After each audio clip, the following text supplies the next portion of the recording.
Hi friends, welcome back to my channel. അപ്പോൾ ഇന്ന് ഞാൻ വന്നിരിക്കുന്നത് ചട്നി സാമ്പാറിൻ്റെ മൂന്നാമത്തെ എപ്പിസോഡ് അപ്ലോഡ് ചെയ്യാനായിട്ടാണ്. അപ്പോൾ ഞാൻ ഫസ്റ്റ് തന്നെ പറയട്ടെ, എൻ്റെ ചാനൽ സബ്സ്ക്രൈബ് ചെയ്യാത്തവരൊക്കെ സബ്സ്ക്രൈബ് ചെയ്തിട്ട് വീഡിയോ കാണണേ. അപ്പോൾ സബ്സ്ക്രൈബേഴ്സും ലൈക്കും ഒക്കെ കൂടുമ്പോഴാണല്ലോ നമുക്കും വ്യൂസും ഒക്കെ കൂടുമ്പോഴാണല്ലോ നമുക്ക് ഇടാനുള്ളൊരു ഇൻട്രസ്റ്റും കൂടുന്നത്. അപ്പോൾ എല്ലാവരും ഒന്ന് സപ്പോർട്ട് ചെയ്തേക്കണേ. അപ്പോൾ നേരെ നമുക്ക് എപ്പിസോഡിലേക്ക് പോകാം. അപ്പോൾ നമ്മൾ കഴിഞ്ഞ എപ്പിസോഡിൽ പറഞ്ഞു നിർത്തിയത് കാർത്തിക് അമ്മയോടും അമുദയോടും സച്ചിൻ്റെ കാര്യങ്ങളെല്ലാം പറയാനായിട്ട് പോകുന്നതാണ്. ഇനി കഴിഞ്ഞ എപ്പിസോഡിൽ ചെറിയൊരു തെറ്റ് പറ്റിയിട്ടുണ്ട്. അമുദയോട് ഇളങ്കോ എല്ലാം സത്യവും പറഞ്ഞിട്ടില്ല. അമുദ ഇങ്ങനെ കുത്തി കുത്തി ചോദിക്കുമ്പോൾ ഇളങ്കോ വിഷയം മാറ്റിയിട്ട് രക്ഷപ്പെടുകയാണ് ചെയ്തത്. ഞാനതിൽ ഇളങ്കോ അമുദയോട് പറഞ്ഞു എന്നാണ് പറഞ്ഞത്. അപ്പോൾ അതിലൊരു തെറ്റുണ്ട് കേട്ടോ. അപ്പോൾ എന്നോടെല്ലാം ക്ഷമിക്കുക. അപ്പം നമുക്ക് ഇതിലേക്ക് കടക്കാം, ഇന്നത്തെ എപ്പിസോഡിലേക്ക് കടക്കാം. അപ്പോൾ കാർത്തിക് ഇങ്ങനെ പറയാനായിട്ട് അമ്മയോടും അമിതയോടും വന്നിരിക്കുവാണ്. അവരെന്താണെന്ന് ചോദിക്കുമ്പോഴത്തേന് ഇളങ്കോ പെട്ടെന്ന് വിഷയം മാറ്റുവാണ്. കാർത്തിക് പറയാണ്ടിരിക്കാൻ വേണ്ടിയിട്ട് ഇളങ്കോ ഓരോന്നും പറഞ്ഞിട്ട് വിഷയം മാറ്റുവാണ്. പക്ഷേ കാർത്തിക് ഇങ്ങനെ പറയാൻ റെഡി ആയിട്ടിരിക്കുവാണ്. ആ സമയം കുറച്ച് ഗസ്റ്റ് വരുന്നുണ്ട്. അച്ഛൻ്റെ മരണം അറിഞ്ഞിട്ട് വരുന്ന കുറച്ച് ഗസ്റ്റുകൾ വരുന്നുണ്ട്. അപ്പോൾ ഇളങ്കോ രക്ഷപ്പെട്ടു എന്നും പറഞ്ഞിട്ട് പെട്ടെന്ന് അവരെ വിളിച്ച് വീടിനകത്ത് കയറ്റിയിട്ട് കാർത്തിക് നീ പറഞ്ഞോളൂ കേട്ടോ എന്ന് പറഞ്ഞിട്ട് ഓടിപ്പോയി ഗസ്റ്റിനെ വിളിച്ച് വരുത്തുന്നുണ്ട്. അപ്പോൾ സച്ചിൻ പറയണത് പക്ഷേ അമ്മയുടെ അത്ര വരത്തില്ല എന്ന് പറയും. അപ്പോൾ അമ്മ ചെവിയിൽ രഹസ്യമായിട്ട് അവരുടെ സീക്രട്ട് റെസിപ്പി പറഞ്ഞു കൊടുക്കുന്നുണ്ട്. ഇത് നീ ആർക്കും പറഞ്ഞു കൊടുക്കുന്നത്, നമ്മുടെ രഹസ്യമാണ് ഈ ചട്നി എന്ന് പറയുന്നതെന്ന് പറഞ്ഞിട്ടാണ് സച്ചിന് പറഞ്ഞു കൊടുക്കുന്നത്. അത് കഴിഞ്ഞിട്ട് സച്ചിൻ ആ ചട്നി ഉണ്ടാക്കി നോക്കുന്നുണ്ട്. അമ്മിക്കല്ലിൽ അരച്ചിട്ട് അതിൻ്റെ സീക്രട്ട് റെസിപ്പിയൊക്കെ ഇട്ട് സൂപ്പറായിട്ട് ഉണ്ടാക്കുന്നുണ്ട്. അത് കഴിച്ചിട്ട് അമ്മയ്ക്കും ഇഷ്ടമാവുന്നുണ്ട്. ആ സെയിം റെസിപ്പി കിട്ടിയിട്ടുണ്ട് സച്ചിന്. അത് ആ ഒരു കുട്ടിക്കാലത്ത് സച്ചിൻ്റെ ഒരു ചെറിയ സീൻ കാണിക്കുന്നുണ്ട് ഫസ്റ്റ്. അത് കഴിഞ്ഞിട്ട് പ്രസൻറ്റിലേക്ക് വരുവാണ്. സച്ചിൻ എഴുന്നിട്ട് അപ്പൂനൊരു പാട്ട് പഠിപ്പിക്കുവാണ്. നമ്മുടെ പിള്ളേർ ഭയങ്കര പൊളിയാ, അത് കണ്ട് തമന്ന മയങ്ങി വീഴും, അങ്ങനെ ഒരു പാട്ട് പഠിപ്പിക്കുവാണ് അപ്പൂനെ. അപ്പൂ അത് പഠിച്ചെടുക്കുന്നുണ്ട്. ആ സമയം സോഫി അടുക്കളയിൽ നോക്കുമ്പോഴത്തേനും ആരോ ചട്നി ഉണ്ടാക്കി വെച്ചിട്ടുണ്ട്. സോഫി ടേസ്റ്റ് ചെയ്ത് നോക്കുമ്പോൾ സൂപ്പറായിട്ടുണ്ട്. അപ്പോൾ സോഫിക്ക് മനസ്സിലാവും സച്ചിനാന്ന്. അതെടുത്തുകൊണ്ട് പോയിട്ട് സച്ചിനോട് ചോദിക്കും, ഈ ചട്നി ഞാൻ ഉണ്ടാക്കിയതാണ്, അന്ന് നീ ഉണ്ടാക്കിയില്ലേ, അതല്ല ചട്നി, ഇതാണ് ചട്നി എന്ന് പറയും. അപ്പോൾ സോഫീൻ്റെ എന്താ റെസിപ്പിന്ന് ചോദിക്കുമ്പോൾ അതൊന്നും പറയാൻ പറ്റില്ല, അത് ഞങ്ങളുടെ ഹോട്ടലിൻ്റെ സീക്രട്ട് റെസിപ്പിയാന്ന് പറയും. എന്നിട്ട് അപ്പൂനെ പഠിപ്പിച്ച പാട്ട് അപ്പു പാടി കൊടുക്കുന്നുണ്ട്. ഈ പാട്ട് പാടുമ്പോൾ സോഫി പറയും അവൻ കോൺവെൻറ്റിൽ പഠിക്കുന്ന കുട്ടി, അതിനിപ്പോൾ നമ്മൾ പാട്ട് പഠിക്കുന്നില്ലെന്നൊക്കെ പറഞ്ഞിട്ട് പറയും. അപ്പോൾ പറയും ഈ ചട്നി നന്നായിട്ടുണ്ട്, പക്ഷേ ഈ സോങ് അത്ര നന്നായിട്ടല്ല എന്നും പറഞ്ഞിട്ട് സോഫി പോവും. ആ സമയം കാർത്തിക്കും ഇളങ്കോയും അമ്മയും അമുദയും കൂടിയിട്ട് ഫുഡ് കഴിക്കാനിട്ടിരിക്കുന്നുണ്ട്. അവിടേക്ക് സോഫി ഈ ചട്നി വിളമ്പുന്നുണ്ട്. അത് കഴിച്ചിട്ട് അമുദയ്ക്ക് ഭയങ്കര ഇഷ്ടമാവുന്നുണ്ട്. ഇത് നല്ല ചട്നിയാണല്ലോ, കളറൊക്കെ വ്യത്യാസമുണ്ടല്ലോ. അപ്പോൾ പറയും ഞാൻ ഉണ്ടാക്കിയതല്ല, ഇത് സച്ചിൻ ഉണ്ടാക്കിയാന്ന് പറയുന്നുണ്ട്. അങ്ങനെ അമ്മയും കഴിച്ചിട്ട് നല്ലതായിട്ടുണ്ടല്ലോ എന്നൊക്കെ പറയുന്നുണ്ട്. അപ്പോൾ ആ സമയം ചോദിക്കുന്നുണ്ട് സച്ചിൻ എന്തുകൊണ്ടാണ് പറഞ്ഞു വിടാതെ ഇവിടെ തന്നെ നിർത്തിയിരിക്കുന്നതെന്ന് ചോദിക്കും, പറയുന്നുണ്ട്. അപ്പോൾ ഇളങ്കോയാണ് ഇത് പറയുന്നത്. അത് അയാളുടെ അച്ഛന് നമ്മുടെ അച്ഛന് എന്തോ ചെയ്തു കൊടുക്കാമെന്ന് പറഞ്ഞിട്ടുണ്ട്, അതുകൊണ്ടാണ് എന്നൊക്കെ പറയുന്നുണ്ട്. അതെപ്പോഴും ഇളങ്കോയുടെ ഒരു നമ്പറാണല്ലോ അത്. അതിനിടയിൽ അപ്പു വന്നിട്ട് സച്ചിൻ പഠിപ്പിച്ച പാട്ടും പാടിക്കൊണ്ട് വരുന്നുണ്ട് തമന്നയുടെ. അത് കേട്ടിട്ട് അമ്മതോ എല്ലാ വഴക്കും കൊടുത്ത് ഓടിച്ചു വിടുന്നുണ്ട്. അത് കഴിഞ്ഞിട്ട് അമ്മ പറയുന്നുണ്ട് കാർത്തിക് അച്ഛൻ അവസാന സമയത്ത് പറയുമായിരുന്നു ചെന്നൈയിൽ നമുക്കൊരു കഫേ തുടങ്ങണം, അമുദ കഫേയുടെ ഒരു ബ്രാഞ്ച് തുടങ്ങണമെന്ന് പറയുമായിരുന്നു. അപ്പോൾ സോഫി പറയും അച്ഛൻ പറഞ്ഞു, എനിക്കത് വിശ്വസിക്കാൻ പറ്റുന്നില്ല. അമ്മ പറയും എനിക്കും വിശ്വസിക്കാൻ പറ്റുന്നില്ല, ഞാൻ പിന്നെയും ചോദിച്ചപ്പോഴും അച്ഛൻ അത് തന്നെയാണ് പറഞ്ഞുകൊണ്ടിരുന്നത്, ചെന്നൈയിലൊരു അതിൻ്റെ ഒരു ബ്രാഞ്ച് തുടങ്ങണമെന്നുള്ളത്. പിന്നെ അച്ഛൻ്റെ വലിയൊരു ആഗ്രഹമായിരുന്നു കാർത്തിക്കിൻ്റെ കല്യാണം എന്നുള്ളത് എന്നും പറഞ്ഞിട്ട് അമ്മ കരയുന്നുണ്ട്. അപ്പോൾ ഇളങ്കോ ഇരുന്നിട്ട് അമുദയോട് പറയുന്നുണ്ട് ഞാൻ ഒരു കല്യാണം വീണ്ടും കഴിച്ചാലോ. അപ്പോൾ അമുദ നല്ല വഴക്ക് കൊടുക്കുന്നുണ്ട്. അങ്ങനെ അവിടെ ആ സീൻ കഴിയുവാണ്.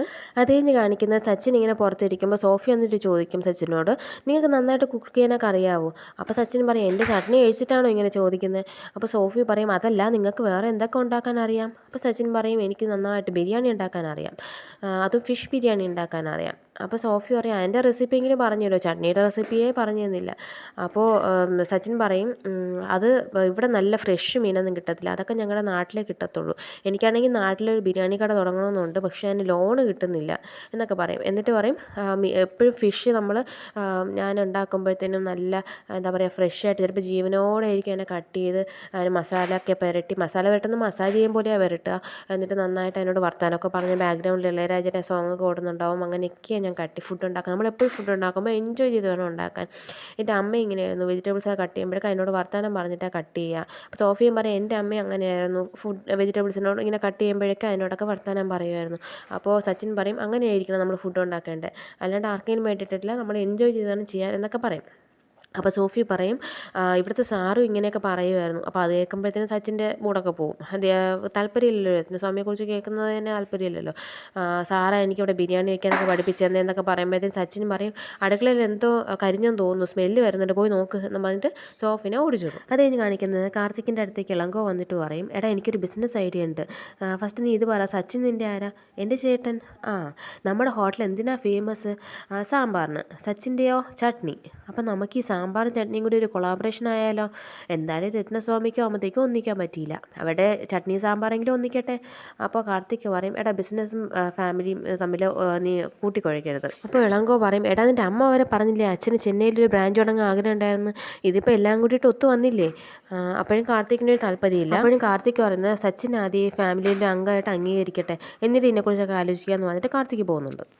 അത് കഴിഞ്ഞ് കാർത്തിക് കടയിലേക്ക് പോകാനായിട്ട് ഇറങ്ങുമ്പോഴത്തേനും സച്ചിനും കൂടിയിട്ട് കൂടെ വരുന്നു എന്ന് പറഞ്ഞിട്ട് കാറിൽ പോകുന്നുണ്ട്.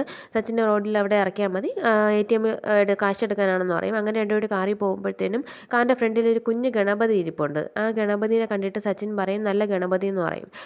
അപ്പോൾ എൻ്റെ അമ്മ ഗണപതിയുടെ ഭക്തനായിരുന്നു എന്ന് പറയും. അപ്പോൾ കാർത്തിക് പറയും ഞാനും ഗണപതിയുടെ ഒരു ഭക്തനാണ് എന്ന് പറയും. അപ്പം സച്ചിൻ കാർത്തികിനോട് അച്ഛൻ മുരുകൻ്റെ ഭക്തനായിരിക്കും അല്ലേ? അല്ല വേറൊന്നും കൊണ്ടല്ല, കാർത്തിക് എന്ന പേരിട്ടതുകൊണ്ട് ചോദിച്ചതെന്ന് പറയും. അങ്ങനെ ഒരു സംസാരിച്ചുകൊണ്ട് പോകുമ്പോൾ പെട്ടെന്നൊരു പെൺകുട്ടി സ്കൂട്ടറിൽ വന്നിട്ടും വണ്ടിയുടെ മുമ്പിലായിട്ട് ചാടും. ഇടിക്കുകയൊന്നുമില്ല, ജസ്റ്റ് ബ്രേക്ക് ഓടിക്കും രണ്ട് വണ്ടിയും.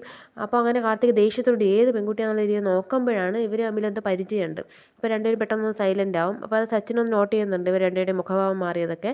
എന്നിട്ട് അവളങ്ങ് പോവും, കാർത്തിക്കും പോവും. അപ്പോൾ സച്ചിൻ കാർത്തികിനോട് പറയും നമുക്കൊരു ചായ കുടിക്കാൻ പോയാലോ എന്ന് പറയും. അങ്ങനെ രണ്ടുപേരും കൂടി ചായ കുടിക്കാൻ പോകുമ്പോൾ സച്ചിൻ കാർത്തികിനോട് ചോദിക്കും ഏതായിരുന്നു ആ പെൺകുട്ടി? അപ്പോൾ കാർത്തിക് ഒരു ഏത് പെൺകുട്ടി?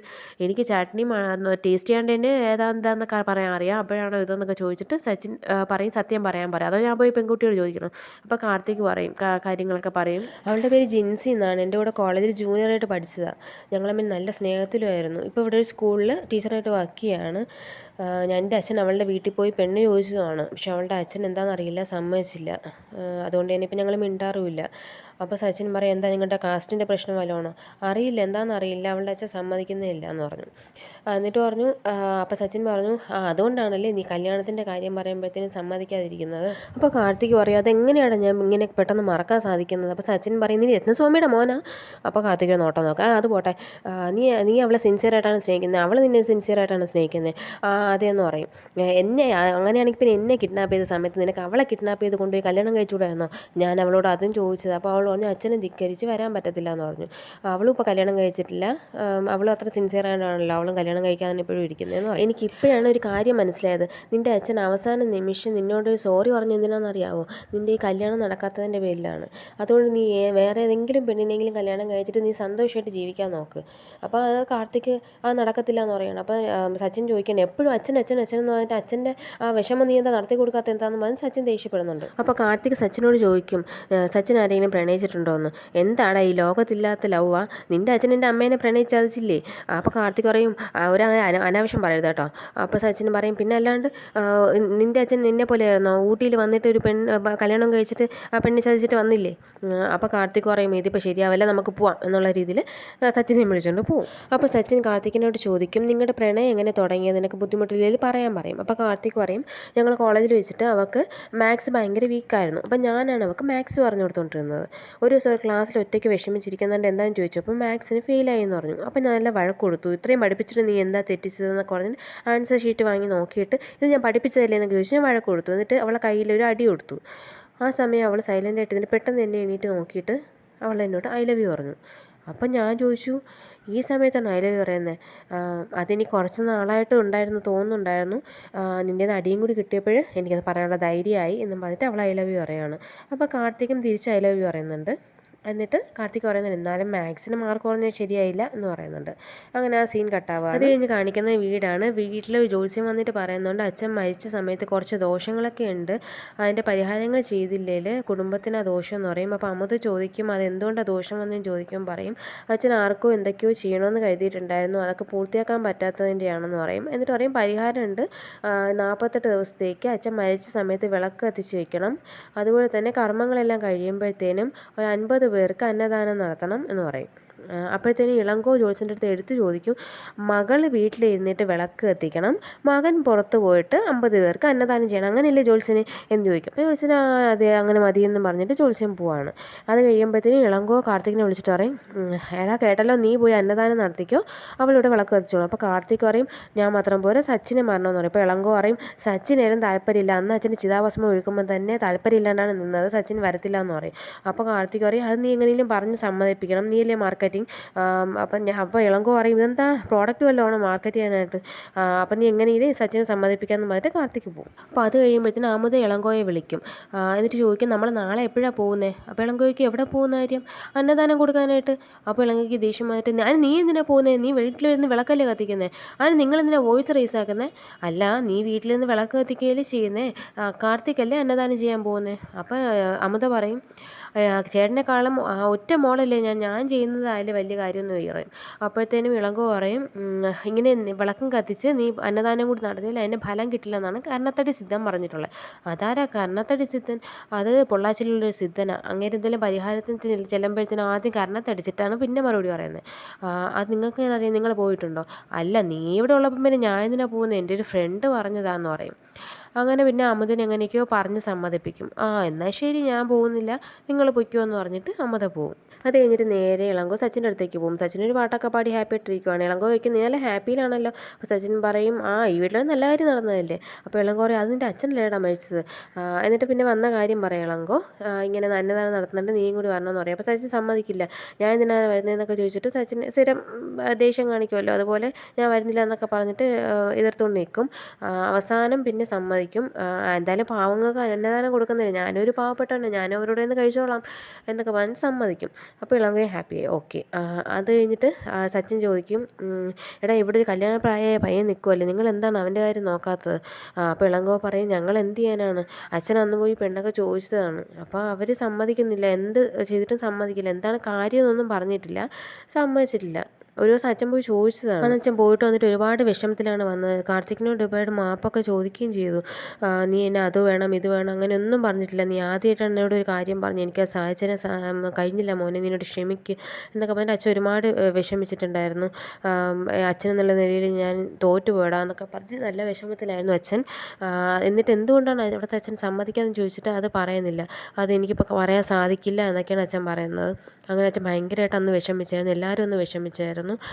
അങ്ങനെ ഇളങ്കോ സച്ചിനോട് ഇതൊക്കെ പറയുന്നുണ്ട്. അത് കഴിഞ്ഞിട്ട് പിന്നെ കാണിക്കുന്നത് സച്ചിനും പീറ്ററും കൂടിയിട്ട് സ്ഥിരം നമ്മൾ മദ്യപിക്കാൻ പോകുന്നൊരു സ്ഥലമുണ്ടല്ലോ, അങ്ങോട്ടേക്ക് നടന്നു പോകുന്നതാണ്. അങ്ങനെ ഒരു സംസാരിച്ച് പോകുന്നതിനിടയ്ക്ക് പീറ്ററിൻ്റെ ഒരു കോൾ വരുന്നുണ്ട്. അത് പീറ്ററിൻ്റെ വൈഫിൻ്റെയാണ്. അപ്പോൾ അതിനിടയ്ക്ക് ഐ ലവ് യു ഒക്കെ പറയുന്നുണ്ട് വൈഫിനോട്. ഫോൺ വെച്ച് കഴിഞ്ഞിട്ട് സച്ചിൻ ചോദിക്കും, ആരോട് ഐ ലവ് യു ഒക്കെ പറഞ്ഞ്. അത് വൈഫിനോട്. ആരെ വൈഫിനോട്? എടോ എൻ്റെ വൈഫിനോട്, അവളിപ്പം മൈസൂരാണുള്ളത്. അവൻ പറയും, മൈസൂരോ? അന്ന് എന്നോട് ബാംഗ്ലൂരാണെന്നല്ലേ പറഞ്ഞത്. അന്ന് ബാംഗ്ലൂരായിരുന്നു, ഇന്ന് മൈസൂരാണ്. എൻ്റെ ഭാര്യ സീരിയൽ ആക്ട്രസ്സാണ്, അപ്പം അന്ന് ബാംഗ്ലൂരായിരുന്നു, ഇപ്പം മൈസൂറാണ് ഷൂട്ടിംഗ് എന്ന് പറയും. അപ്പോൾ സച്ചിൻ ചോദിക്കും, എങ്ങനെ സീരിയലിൽ കയറിയെന്ന് ചോദിക്കുമ്പോൾ പറയും, അവളുടെ ഫാമിലിയൊക്കെ ബാംഗ്ലൂരാണുള്ളത്. അപ്പോൾ ഒരിക്കൽ ഇങ്ങനെ സീരിയലിൽ അഭിനയിക്കാനുള്ള ചാൻസ് കിട്ടി, പിന്നീടും ഇതുപോലെയൊക്കെ ഒരുപാട് ചാൻസ് കിട്ടിയപ്പോൾ എന്നോട് ചോദിച്ചു, ഞാൻ പറഞ്ഞു പൊയ്ക്കോളാൻ പറഞ്ഞു. പിന്നീട് ഞാൻ ആലോചിച്ചായിരുന്നു, ആ സമയം സോഫി എന്നോട് പറഞ്ഞു, ഒരാളെ കൊല്ലുന്നത് മാത്രമല്ല കൊലപാതകം, ഒരാളുടെ സ്വപ്നത്തെ നശിപ്പിക്കുന്നതും കൊലപാതകം തന്നെയാണെന്ന് പറഞ്ഞു. അപ്പോൾ ഞാൻ ആലോചിച്ചപ്പോൾ ശരിയാണല്ലോ. അങ്ങനെ വൈഫിനെ ഞാൻ വിട്ടു, അവളും ഹാപ്പി, ഞാനും ഹാപ്പി, അവൾ സമ്പാദിക്കുന്നുണ്ട്, ഞാനും ഇവിടെ സമ്പാദിക്കുന്നുണ്ട്. മാസത്തിൽ 10 ദിവസം എനിക്ക് ഇത് തരും, ബാക്കിയുള്ള ദിവസം സീരിയലിനും പോവും. അങ്ങനെ ഞങ്ങൾ ഹാപ്പി ആയിട്ടിരിക്കുന്നു എന്നൊക്കെ പറയും. അപ്പോൾ ആ സമയത്ത് സോഫി വിളിക്കും പീറ്ററിനെ. സോഫി വിളിച്ചത് വേറെ ഒന്നുമല്ല, സോഫിയുടെ അച്ഛൻ മദ്യപിച്ചിട്ട് വഴിയിൽ കിടപ്പുണ്ട്, അവൾക്ക് ഒറ്റയ്ക്കെടുത്ത് പൊക്കാനോ വീട്ടിലേക്ക് കൊണ്ടുപോകാനോ സാധിക്കുന്നില്ല, അതിന് വേണ്ടിയിട്ടാണ്. അങ്ങനെ പീറ്റർ സച്ചിനും കൂടി ചെന്നിട്ട് അച്ഛനെ എടുത്ത് പൊക്കിയിട്ട് വീട്ടിലേക്ക് കൊണ്ടുപോകുന്നുണ്ട്. അത് കഴിഞ്ഞ് വരുമ്പോൾ സോഫി അവരോട് പറയും, നിങ്ങൾ ദയവ് ചെയ്ത് ഇതുപോലെ ആകരുത്, എന്നും മദ്യപിക്കരുത്. മദ്യപിക്കുന്നതുകൊണ്ട് തെറ്റില്ല, പക്ഷെ എന്നും ഇതുപോലെ മദ്യപിച്ച് ഇങ്ങനെ ആവരുത്. അഥവാ നിങ്ങൾക്ക് ഇന്ന് മദ്യപിക്കണമെങ്കിൽ ദയവ് ചെയ്ത് കല്യാണം കഴിക്കരുത്, എന്തിനാണ് അവരെയും കൂടി വിഷമിപ്പിക്കുന്നത് എന്ന് പറഞ്ഞിട്ട് സോഫി കരഞ്ഞുകൊണ്ട് അത് പറഞ്ഞിട്ട് അവിടെ നിന്ന് വിഷമിക്കുന്നുണ്ട്. അത് കഴിഞ്ഞിട്ട് അടുത്ത ദിവസമാണ് കാണിക്കുന്നത്, സച്ചിൻ ചെടിക്കൊക്കെ വെള്ളം ഒഴിച്ചുകൊണ്ടിരിക്കുമ്പോൾ സോഫി വരുന്നുണ്ട്. എന്നിട്ട് സോഫി സോറി പറയുന്നുണ്ട്, ഇന്നലെ അങ്ങനെയൊക്കെ സംസാരിച്ചതിന്. പീറ്ററിന് ശീലമാണ്, ഞാൻ എപ്പോഴും ഇങ്ങനെ പറയാറുണ്ട്, പക്ഷേ നിങ്ങളോട് ഞാൻ അങ്ങനെ പറയാൻ പാടില്ലായിരുന്നു. അപ്പോൾ സച്ചിൻ പറയും, അതൊന്നും സാരമില്ല, എൻ്റെ അമ്മ ഉണ്ടെങ്കിൽ ഇതിനപ്പുറം എന്നെ ചെരുപ്പെടുത്തടിച്ചേനെ എന്ന് മദ്യപിക്കുന്നതിനെന്നൊക്കെ പറയുന്നുണ്ട്. അപ്പോൾ സോഫി പറയുന്നുണ്ട്, എന്തിനാണ് നിങ്ങൾ എന്ന് മദ്യപിക്കുന്നത്? അപ്പോൾ സച്ചിൻ പറയും, രാവിലെ തൊട്ട് രാത്രി വരെ നല്ല പണിയെടുക്കുന്നുണ്ട്, അതിൻ്റെ ക്ഷീണം മാറ്റാനാണ്. 12 മണിക്ക് ഇത്തിരി കുടിച്ചിട്ട് കിടന്ന് ഉറങ്ങി നല്ല സുഖമായിട്ട് ഉറങ്ങാൻ പറ്റും, പക്ഷേ ഞാൻ രാവിലെ കുടിക്കാറില്ല, എന്നിട്ട് അച്ഛനെ പോലെ. അപ്പോൾ സോഫി ചോദിക്കും പക്ഷേ എന്നും കുടിക്കാറുണ്ടല്ലേ? എന്നും കുടിക്കാറുണ്ട്, പക്ഷേ നീ ഉപദേശിച്ചത് ശരിയാണ്, ഞാൻ എനിക്ക് അപ്പോഴാണ് എന്നും കുടിക്കരുതെന്നുള്ളൊരു തോന്നലിനുണ്ടായത് എന്നൊക്കെ സച്ചിനും പറയുന്നുണ്ട്. അത് കഴിഞ്ഞ് കാണിക്കുന്നത് പീറ്റർ വീടിൻ്റെ ഫ്രണ്ടിൽ സ്കൂട്ടർ വൃത്തിയാക്കൊണ്ടിരിക്കുമ്പോഴത്തേനും സോഫിയുടെ അച്ഛൻ കുളിച്ച് സുന്ദര കുട്ടപ്പനായിട്ട് ഒന്നും അറിയാത്ത പോലെ ഇങ്ങനെ വരുന്നുണ്ട്. അപ്പോൾ പീറ്റർ ചോദിക്കും ഇന്നലെ നടന്ന വല്ല സംഭവം ഓർമ്മയുണ്ടോ? എന്താ നടന്നത്? ഇന്നലെ എവിടെയാണ് കിടന്ന് ഉറങ്ങിയെന്നെങ്കിലും ഓർമ്മയുണ്ടോ? നിങ്ങൾ ആ വഴിയിലാണ് കിടന്ന് ഉറങ്ങിയത്. അപ്പം നീയാണോ എന്നെ എടുത്തുകൊണ്ട് വന്നത്? ഞാനും സച്ചും കൂടി എടുത്തുകൊണ്ട് വന്നത്. ഓ ദാറ്റ് ജെൻറ്റിൽമാൻ എന്നൊക്കെ ചോദിക്കും. എന്നിട്ട് പറയും നിങ്ങൾക്ക് ഉളുപ്പില്ലേ എന്ന് ചോദിക്കും. അപ്പോൾ അയാൾ പറയും ഇല്ല, നീ കുഞ്ഞിലെ എൻ്റെ വീട്ടിൽ സോഫയിൽ വന്ന് കിടന്ന് ഉറങ്ങിയപ്പോഴത്തേന് എത്ര വർഷം ഞാൻ എടുത്തുകൊണ്ട് പോയി നിന്നെ വീട്ടിൽ കൊണ്ടുപോയി കിടത്തിയിട്ടുണ്ട്. ഞാൻ അടുത്ത ദിവസം രാവിലെ നിൻ്റെ അടുത്ത് ഇതുപോലെ ചോദിച്ചോ എന്ന് ചോദിക്കും. കാരണം ഇവർ റിലേറ്റീവ്സും കൂടിയാണ്, ചിറ്റപ്പനെങ്ങാണ്ടാണ് സോഫിയുടെ അച്ഛൻ. അപ്പോൾ അങ്ങനെയൊക്കെ ചോദിക്കും.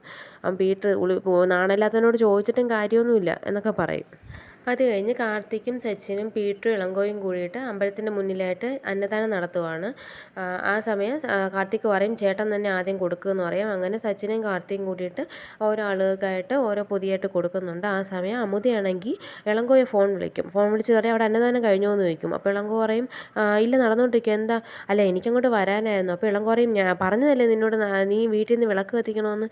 അല്ല ചെറുകുട്ടി ആ സമയത്ത് അവിടെ ഉള്ളത് നല്ലതാണെന്നാണ് പറയുന്നത്, മോനെയും കൊണ്ട് വരാൻ വേണ്ടിയിട്ടാന്ന് പറയാം. അപ്പോൾ ഇളങ്കോ പറയും 18 വയസ്സ് തികയാണ്ട് അങ്ങനെയൊന്നും വന്നുകൂടാ. അപ്പം അമുദ പറയും ഇതെന്താ ഡ്രൈവിംഗ് ലൈസൻസ് എടുക്കാൻ വല്ലതുമാണോ എന്ന് ചോദിക്കും. അപ്പോൾ ഇളങ്കോ പറയും അങ്ങനെയൊന്നും പറഞ്ഞുകൂടാന്ന് പറയും. അപ്പോഴത്തേനും പറയും ഇവിടെ അന്നദാനം കഴിയാറായി, നിങ്ങൾ വരണ്ടെന്ന് പറയും. അങ്ങനെ പിന്നെ അമുദ സംസാരിക്കുന്നതിനിടയ്ക്ക് ഇളങ്കോ ഫുള്ള് സംസാരിക്കാൻ നിൽക്കാണ്ട് പെട്ടെന്ന് ഫോൺ കട്ട് ചെയ്യും. എന്നിട്ട് പീറ്ററിനോട് പറയും ഈ കാർത്തിക് ഇച്ചിരി ഓവറാണ് കേട്ടോ, സച്ചിനെ കൊണ്ട് ഇങ്ങനെയൊക്കെ ചെയ്യിച്ചിട്ട് അവസാനം അമുദ വരാൻ വേണ്ടിയിട്ട് ഇപ്പം വിളിച്ചതാണ്, ഞാൻ എങ്ങനെയൊക്കെയോ പറഞ്ഞതിനെ ഒഴിവാക്കി വിട്ടത്, അവളെങ്ങനെ വന്ന് കണ്ടാൽ എന്ത് ചെയ്യും എന്നൊക്കെ പറയും. അങ്ങനെ അന്നദാനം കഴിയുമ്പോൾ ലാസ്റ്റത്തെ ഒരു പൊതി സച്ചിൻ എടുത്തോണ്ട് പോകുന്നുണ്ട്. അപ്പോൾ കാർത്തിക് ചോദിക്കും ഇതാർക്കാ? അതെനിക്ക് വേണ്ടിയിട്ടാണ്, ഞാനും പാവപ്പെട്ടവനാണല്ലോ. എന്നിട്ട് സച്ചിൻ പറയും എടാ അന്നദാനമൊക്കെ നടത്തുന്നത് എനിക്കും ഇഷ്ടമാണ്, പക്ഷേ നിൻ്റെ അച്ഛൻ്റെ അവസാനത്തെ ആഗ്രഹം നിൻ്റെ കല്യാണം എന്ന് പറഞ്ഞു തുടങ്ങുമ്പോൾ തന്നെ കാർത്തിക് ദേഷ്യപ്പെട്ട് ഞാൻ ഇപ്പോൾ എല്ലാ കല്യാണ കാര്യം വല്ല പറഞ്ഞായിരുന്നു എന്നൊക്കെ ചോദിച്ചിട്ട് കാർത്തിക് ദേഷ്യപ്പെട്ട് അങ്ങ് പെട്ടെന്ന് പോകും. അപ്പോൾ സച്ചിൻ പീറ്ററിനോടും ഇളങ്കോയോടും പറയും ഇതെന്താ ഒരു ഉപദേശിക്കാന്ന് വെച്ചപ്പോൾ സമ്മതിക്കുന്നേ ഇല്ലല്ലോ. അത് കഴിഞ്ഞ് കാണിക്കുന്നത് സോഫിയുടെ അച്ഛന് ബാറിൽ നിന്നിട്ട് മദ്യപിക്കുമ്പോൾ വേറൊരാൾ അയാളോട് വന്നിട്ട് പറയും എടാ അന്ന് നമ്മളൊരു പ്രോപ്പർട്ടി കൊടുത്തില്ലായിരുന്നു ഒരു സൈറ്റിന്, അയാൾ പറയുന്നത് അയാൾക്ക് ആ പ്രോപ്പർട്ടി വേണ്ട, അത് തിരിച്ച് വാങ്ങിയിട്ട് അയാളുടെ കാശ് തിരിച്ചു കൊടുക്കാനാണ് പറയുന്നതെന്ന് പറയും. ആ ഡോക്യുമെൻറ്റ്സിൽ എന്തൊക്കെ കുഴപ്പങ്ങളുണ്ടെന്നാണ് പറയുന്നതെന്ന് പറയും. അപ്പോഴത്തേനും സോഫിയുടെ അച്ഛനാണെങ്കിൽ വളരെ കൂളായിട്ട് അയാൾ എന്തിനാണ് പേടിക്കുന്നത്, അയാളോട് പോകാൻ പറ, ഇപ്പോഴാണോ എന്ന് പറയുന്നത്, 6 മാസം കഴിഞ്ഞില്ലേ എന്നൊക്കെ പറയും. അപ്പം മറ്റേ അയാൾ പറയും എടാ നീ വിചാരിക്കും പോലെയല്ല, അയാൾ ഭയങ്കരമാണ് സേട്ടെന്ന്, ഞാൻ അന്നേ പറഞ്ഞതാണ് അയാളിൽ നിന്ന് അയാൾക്കൊന്നും ഇതാക്കണ്ട എന്നുള്ളത്. അപ്പോൾ സോഫിയുടെ അച്ഛൻ ഭയങ്കര ഇതായിട്ട് നീ എന്തിനാണ് പേടിക്കുന്നത് വെറുതെ എന്നുള്ള രീതിയിൽ അതിന് വെറുതെ നിസ്സാരമായിട്ട് കളയുവാണ്. മറ്റേയാൾ നല്ല പേടിച്ചിട്ടായിരിക്കുന്നത്, ആ കാശിന് 10 ദിവസത്തിനകം എങ്ങനെ തിരിച്ചു കൊടുക്കുമെന്ന് ആലോചിച്ചിട്ടായിരിക്കുന്നത്. ആ സമയം ഇളങ്കയാണെങ്കിൽ വീട്ടിൽ ഫോണിൽ റീലും കണ്ടുകൊണ്ടിരിക്കുവാണ്. അപ്പോൾ അമുദ വന്നിട്ട് ചോദിക്കും നിങ്ങൾ എന്തോ കണ്ടുകൊണ്ടിരിക്കുന്നത്? അപ്പോൾ ഇളങ്കോ പറയും ഞാൻ നമ്മുടെ രമ്യയുടെ റീല് കണ്ടുകൊണ്ടിരിക്കുക. നമ്മുടെ രമ്യയോ? അതാരാ? നിൻ്റെ കോളേജിൽ കൂടെ പഠിച്ചില്ലേ രമ്യ, ആ ഭംഗിയുള്ള പെൺകുട്ടിയെ, നിങ്ങൾ ഇതിന് അവളുടെ റീലും കണ്ടുകൊണ്ടിരിക്കുന്നതെന്ന് ചോദിക്കുമ്പോൾ ഇളങ്കോ പറയും അല്ല കുറേ നാളായിട്ട് ഞാൻ അവളെ ഫോളോ ചെയ്യുന്നുണ്ട് ഇൻസ്റ്റാഗ്രാമിൽ. ഫോളോ ചെയ്യുന്നുണ്ടല്ലേ, അതവിടെ ഇരിക്കട്ടെ, അത് ഞാൻ ചോദിക്കാം. എന്നിട്ട് അമുദയാണെങ്കിൽ ഫോണിൽ ഇവർ അന്നദാനം നടത്തിയില്ലേ അമ്പലത്തിൽ, അതിൻ്റെ വീഡിയോ അമുദയുടെ കയ്യിലുണ്ടായിരുന്നു, അതിനെ കാണിക്കും ഇളങ്കോയെ. ഇതെന്താ സംഭവം ചോദിക്കും. അല്ല ഇത് അന്നദാനം, അതെനിക്ക് മനസ്സിലായി, ഇതിപ്പോൾ കാർത്തികല്ലേ കൊടുക്കാനുള്ളത്, ഇതെന്തിനാ അയാൾ കൊടുക്കുന്നത് എന്ന് ചോദിക്കും. അപ്പോൾ ഇളങ്കോ പറയും നിനക്ക് എവിടെ നിന്ന് ഈ വീഡിയോ കിട്ടിയേ? അത് വീടിനടുത്തുള്ള വസന്ത ആൻറ്റി അയച്ചു തന്നതെന്ന് പറയും. അവരവിടെ വന്നിട്ടുണ്ടായിരുന്നു, അപ്പോൾ കണ്ടിട്ട് അയച്ചതാണെന്ന് പറയും. എന്താ സച്ചിൻ എന്തിനാ കൊടുത്തതെന്ന് പറയുമ്പോൾ അത് എന്നോട് ചോദിക്കും, നീ പോയി കാർത്തികിനോട് ചോദിക്കുമെന്ന് പറയും. ഞാൻ കാർത്തികിനോട് ചോദിച്ചോളാം എന്ന് പറഞ്ഞിട്ട് അമുദ പോകുന്നുണ്ട്. അത് കഴിഞ്ഞ് കാണിക്കുന്നത് സച്ചിൻ ഒരു അമ്പലത്തിൽ തൊഴുതിട്ട് ഇറങ്ങുമ്പോഴത്തേന് സോഫി അതുവഴി നടന്നു പോകുന്നതാണ്. അപ്പോൾ സച്ചിനും ഞാനും കൂടി വെട്ടേന്ന് ചോദിച്ചിട്ട് രണ്ടുപേരും കൂടി വർത്തമാനം പറഞ്ഞ് പോകുന്നുണ്ട്. അപ്പോൾ സച്ചിൻ ചോദിക്കുന്നുണ്ട് നിനക്കിങ്ങനെ ഈ കുന്നുമലയിൽ നടന്നു വരുന്നതിനേക്കാൾ 2 വീലർ വാങ്ങിക്കൂടെയും ചോദിക്കും. അപ്പോൾ സോഫി പറയും വാങ്ങണം എന്നിങ്ങനെ പറയും. ആ സമയം ആരോ ഒരു ആൾ കാറിൽ വന്നിട്ട്, ഒരു സ്ത്രീയാണ് കേട്ടോ, അവർ കാറിൽ വന്നിട്ട് സോഫിയോട് എന്തോ വർത്തമാനം പറയുന്നത് കാണിക്കുന്നുണ്ട്. അത് അവർ പോയി കഴിയുമ്പോഴത്തേനും സച്ചിൻ ചോദിക്കും അത് ആരാ ചോദിക്കുമ്പോഴത്തേനും സോഫി പറയും അതെൻ്റെ അമ്മയെന്ന് പറയും. അപ്പോൾ സച്ചിൻ ഞെട്ടുന്നുണ്ട്, നിൻ്റെ കല്യാണം കഴിഞ്ഞിട്ടുണ്ടായിരുന്നു? അപ്പോൾ സോഫി അതേന്ന് പറയുന്നുണ്ട്. അങ്ങനെയാണ് ഇന്നത്തെ എപ്പിസോഡ് തീരുന്നത്. അപ്പോൾ ഈ ഒരു സസ്പെൻസ് ഇട്ടുകൊണ്ടാണ് ഈ എപ്പിസോഡ് തീരുന്നത്. ഇനി അടുത്ത എപ്പിസോഡിൽ സോഫിയുടെ കല്യാണം കഴിഞ്ഞിട്ട് ഹസ്ബൻഡ് എവിടെ, എന്ത് പറ്റി, എല്ലാ കാര്യങ്ങളും അടുത്ത എപ്പിസോഡിൽ നമുക്കറിയാം. അടുത്ത എപ്പിസോഡ് ഞാൻ ഉടനെ തന്നെ ഇടുന്നതായിരിക്കും. അതുപോലെ തന്നെ ഒരുപാട് പേര് സബ്സ്ക്രൈബ് ചെയ്യേണ്ടാണ് കാണുന്നത് കേട്ടോ. ദയവേതൊന്ന് സബ്സ്ക്രൈബ് ചെയ്ത് ലൈക്കൊക്കെ ചെയ്ത് എന്നെ സപ്പോർട്ട് ചെയ്യുക. കാരണം ഇതിൻ്റെ തുടക്കമാണ്, ഞാൻ വളരെ കുറച്ച് വീഡിയോസ് ഇട്ടിട്ടുള്ളൂ, ഞാൻ തുടങ്ങിയിട്ടേ ഉള്ളൂ. അപ്പോൾ നിങ്ങളുടെ സപ്പോർട്ട് ഉണ്ടെങ്കിൽ ഇനി നമുക്കിടാനുള്ള ഒരു ഇൻട്രസ്റ്റ് വരത്തുള്ളൂ. അതുപോലെ തന്നെ നിങ്ങൾക്ക് എന്തെങ്കിലും സീരീസിൻ്റെ അതുപോലെയുള്ള കേൾക്കണമെന്നുണ്ടെങ്കിൽ ഇനി കമൻറ്റ്സ് വഴി അറിയിച്ചാൽ മതിയാവും. അപ്പോൾ എല്ലാവരുടെയും സപ്പോർട്ട് വേണം. Thanks for watching.